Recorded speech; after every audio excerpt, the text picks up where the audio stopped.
Hello बच्चों, let's read this question. A ball of mass m moving with a speed u collides with a smooth horizontal surface at angle theta with as shown in figure. The magnitude of the impulse impacted to the surface by the ball is coefficient of restitution is e. तो question में बोला है कि एक ball है जिसका मास m, मान लीजिए इधर कुछ बॉल जिसका मास m है वैसे मूव कर रहा है और जो वेलोसिटी से मूव कर रहा है उसका वेलोसिटी है u। तो u से इंक्लाइंड हुआ, फिर इंक्लाइन होने के बाद उसका कुछ वेलोसिटी इस तरफ होगा, तो उसको मान लीजिए v है। तो इस वेलोसिटी होने के बाद इस वेलोसिटी पे चेंज होगा, तो इसी वेलोसिटी के चेंज के दौरान तो जो इम्पल्स एक्ट होगा इस सरफेस के वजह से इसके बॉल के ऊपर, तो उसको हमको फाइंड करना है। और कोएफिशिएंट ऑफ रेस्टिट्यूशन ई है, ये गिवन दे दिया गया है। तो उसके लिए जो की कंसेप्ट है,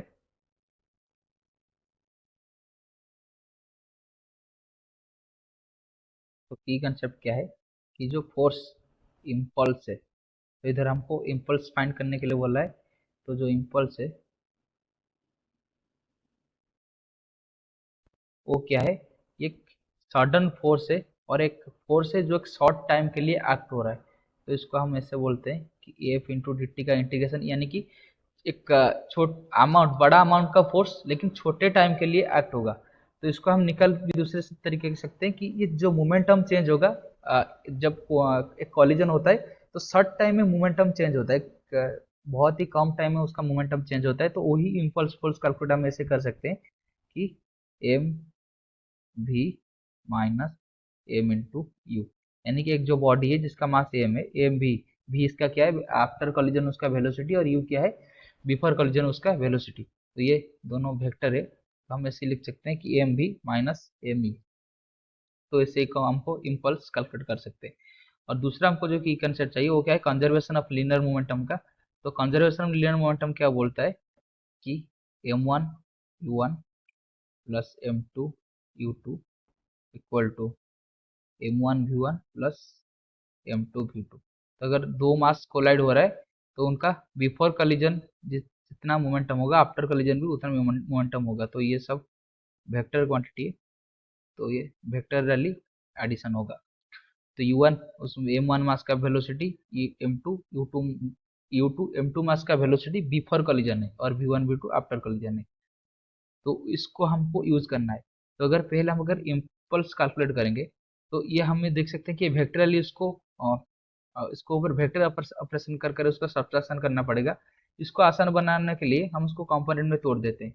तो जो u है वो ऐसे मूव कर रहा है, तो उसको ये मान लीजिए, तो उसका जो y कंपोनेंट है वो है यू वाई, और जो x कंपोनेंट है वो है यू एक्स। सिमिलरली जो v है आफ्टर कोलिजन जो वेलोसिटी है उसका जो y कंपोनेंट होगा उसको मान लेते हैं वी वाई। ये यू वाई है और ये वी वाई, सिमिलरली ये है एक्स एक्सिस का लंब वी एक्स। तो जो इम्पल्स होगा वो क्या होगा, तो इम्पल्स के लिए हम इधर लिख सकते हैं कि जो फोर्स है इम्पल्स, तो इम्पल्स क्या है, तो एम तो सेम मास है तो एम कॉमन ले आएंगे, तो ये हो जाएगा वी माइनस यू। यानी कि हम इसको ऐसे लिख सकते हैं एम वी जो है वो क्या है V X I cap plus V Y J cap minus U X I cap माइन, इसको ब्रैकेट लेकर plus U Y J cap. तो इसको हमने से कंपोनेंट में तोड़ लिए। तो अभी हमको वी एक्स वी वाई और यू एक्स के यू वाई के हिसाब से उसको निकालना पड़ेगा। तो इसके लिए हम क्या करेंगे, momentum conservation of equation use करेंगे और इसको अलग अलग कंपोनेंट में यूज करेंगे क्योंकि वो वेक्टरली ऐड होगा। तो पहले अगर हमने एक्स एक्सिस की बात कर देंगे तो एक्स एक्सिस उसको आसानी से निकल सकते हैं कि एक्स एक्सिस के अलग कुछ भी कॉलिजन नहीं हो रहा है, क्योंकि जो ऑब्स्ट्रक्शन है मतलब जो कॉलिजन हो रहा है वो वाई एक्सिस के अलग हो रहा है। जो वाल है ना ये वाई एक्सिस के अलग है। इसके मतलब ये है कि जो एक्स एक्सिस के अलग है वो क्या होगा, उस पर कुछ भी कॉलिजन नहीं है। इसका मतलब ये है जो यू एक्स है वही भी एक्स होगा, क्योंकि क्योंकि कुछ भी कॉलिजन नहीं है तो मोमेंटम भी चेंज नहीं होगा, क्योंकि मोमेंटम चेंज करने के लिए फोर्स चाहिए। इधर फोर्स देने के लिए कोई भी नहीं है क्योंकि वाल जो है वाई एक्सिस के अलग है, इसलिए एक्स एक्सिस के अलग जो कंपोनेंट है उसमें कुछ भी चेंज नहीं होगा। तो U X equal to V X होगा। तो यू एक्स अगर वी एक्स होगा तो इधर हम इसका एक्स कंपोनेंट कैंसिल कर सकते हैं कि ये कैंसिल हो गया। दैट इम्पल्स जो इम्पल्स होगा अभी ये क्या हो जाएगा, ये हो जाएगा वी वाई जे के F minus U Y, sir ये यू है, ये है यू वाई जे के एफ। तो इसको बस हमको भी निकालना है। तो जो यू आई है वो क्या है, तो यू आई है इसका ये एंगल थीटा है, तो ये एंगल अगर थीटा हो गया तो उसका जो वाई कंपोनेंट होगा साइन थीटा होगा। तो हमको इससे ये पता है कि जो यू आई है वो क्या है, यू इंटू साइन थीटा है। तो यू आई तो हमको पता चल गया, आपका हमको भी वी वाई निकालना है। तो इसके लिए हम एक की कंसेप्ट यूज करेंगे, तो वो क्या है कि कोएफिशिएंट ऑफ रेस्टिट्यूशन का। तो कोएफिशिएंट ऑफ रेस्टिट्यूशन जो ई होता है वो क्या होता है, वेलोसिटी ऑफ सेपरेशन, यानी कि v2 minus v1 divided by velocity of approach, यानी कि u1 माइनस u2। तो इधर कोएफिशिएंट ऑफ रेस्टिट्यूशन कितना दिया है, कोएफिशिएंट ऑफ रेस्टिट्यूशन ई मानने के लिए हमको दिया है, that implies E equal to, तो वेलोसिटी ऑफ सेपरेशन, तो वेलोसिटी ऑफ सेपरेशन के लिए v2 क्या है, वाल का वेलोसिटी, तो वाल का वेलोसिटी आफ्टर बिफोर हमेशा जीरो ही रहेगा।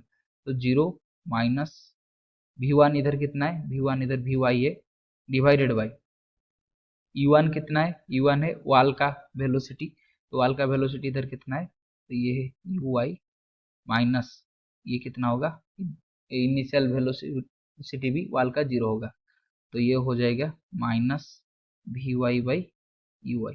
लेकिन यू आई हमको पता है, यू आई कितना है, ये है यू साइन थीटा। अगर डायरेक्शन की बात करेंगे तो ये नीचे की तरफ इसका डायरेक्शन हो रहा है, मतलब माइनस की डायरेक्शन में आ रहा है।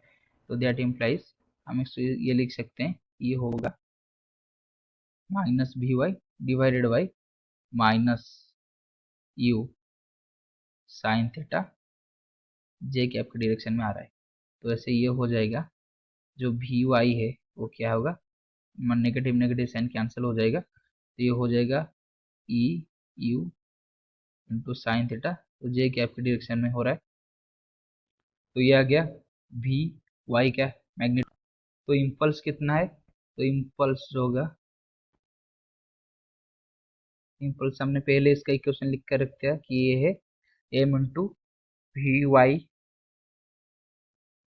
जे के एफ माइनस यू एक्स, ये यू है, ये होगा वी वाई जे के F minus U X J के एफ। तो एम इंटू जो वी वाई था वो क्या है, U E into U sine theta into J के एफ माइनस ऑफ, तो यू एक्स कितना है, सॉरी यू एक्स नहीं यू वाई है, वो गलती से एक्स हो गया, तो ये है यू वाई, तो यू आई जे के एफ, तो यू आई कितना है, ये है minus U sine theta J के एफ। तो ये नेगेटिव नेगेटिव प्लस हो जाएगा, तभी ये हो जाएगा M into U sine theta अगर कॉमन ले आएंगे तो यू साइन थीटा कॉमन आ जाएगा, ये रह जाएगा ई प्लस वन। तो A M U sine theta into E plus one, तो इसको अगर हम देखेंगे तो A M U E plus one या one plus E into sine theta, यानी कि option four is the right answer. I hope you have understood this question, best of luck.